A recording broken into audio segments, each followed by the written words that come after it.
Pernah kepikiran nggak, tanah yang kamu injak sekarang dulunya diinjak manusia purba, jadi kerajaan besar, lalu berubah jadi negara merdeka. Ini dia, perjalanan seru Nusantara dari zaman batu sampai Indonesia. Kita mulai jauh ke belakang.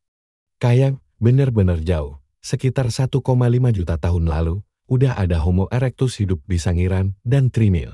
Gila, itu zaman batu beneran. Manusia purba ini jadi bukti kalau tanah ini udah dihuni sejak lama banget, bahkan sebelum Mesir kuno berdiri. Lalu, sekitar 2000 tahun sebelum Masehi, datanglah para pendatang dari utara Austronesia. Mereka bawa teknologi keren, perahu bercadi, pertanian, budaya laut. Mereka nyebar ke seluruh kepulauan, menatap, dan jadi nenek moyang kita. Zaman pun berubah, muncul kerajaan-kerajaan lokal. Kutai di Kalimantan Timur jadi kerajaan Hindu pertama, Tarumanagara muncul di Jawa Barat, dan Sriwijaya. Wah, itu raksasa maritim dari Sumatera yang ngatur perdagangan di Asia Tenggara. Sriwijaya itu ibarat bos Leven di zamannya jalur dagang, diplomasi, kekuatan laut semuanya dia pegang. Dari Palembang, mereka bisa pengaruhin wilayah sampai jauh ke Thailand Selatan. Terus muncul Majapahit, di bawah Gajah Mada. Mereka punya ambisi gila, nyatuin Nusantara, dan sumpah palapa itu bukan cuma kata-kata, tapi semacam blueprint awal buat apa yang nantinya kita sebut Indonesia. Waktu jalan terus, dan angin perubahan datang dari barat, Islam mulai masuk lewat pedagang. Muncullah kerajaan-kerajaan Islam kayak Samudera Pasai, Demak, Aceh, sampai Ternate dan Tidore. Agama baru, sistem politik baru, cara hidup baru, Nusantara lagi-lagi bertransformasi. Lalu datanglah si tamu tak diundang, Belanda. Tahun-tahun 1596, mereka nyampe, awalnya ngaku cuma mau dagang.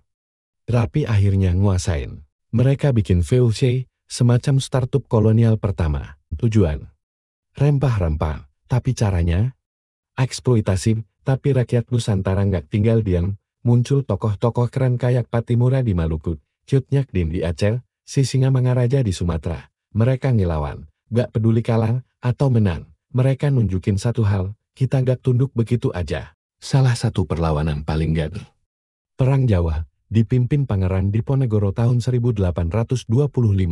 Perang 5 tahun, korban ratusan ribu. Ini bikin Belanda kalang kabut, Diponegoro akhirnya ditangkap. Tapi semangatnya nggak pernah padam. Lanjut ke awal tahun 1900-an. Mulai muncul organisasi kayak Budi Utomo, Sarekat Islam, Taman Siswa, para pemuda, guru, pedagang, semuanya mulai sadar, udah waktunya merdeka. Oh ya, sering banget kita dengar Indonesia dijajah 350 tahun, tapi faktanya, penjajahan efektif itu cuma sekitar 140 tahun, banyak wilayah yang baru dikuasai Belanda di akhir-akhir, dan akhirnya, momen paling epik, 17 Agustus tahun 1945, Soekarno lagi demam bangun pagi-pagi, baca teks proklamasi jam 10, diketik di rumah Laksamana Maheda, pakai mesin tik Nazi. Ini bukan cuma deklarasi, ini ledakan sejarah. Perjuangan kita belum berakhir, ya. Belanda masih ngotot, tapi akhirnya lewat diplomasi dan perang, mereka menyerah juga di tahun 1949, mereka akhirnya mengakui kemerdekaan Indonesia, meski awalnya dalam bentuk Republik Indonesia Serikat, baru deh, di tahun 1950, kita resmi jadi NKRI. Keren kan? Dari manusia purba, kerajaan-kerajaan hebat, perjuangan berdarat, sampai akhirnya merdeka Indonesia itu bukan sekadar nama, guys. Ini adalah hasil dari ribuan tahun perjalanan yang penuh cerita. Nah, menurut kamu, bagian mana dari kisah ini yang paling berkesan?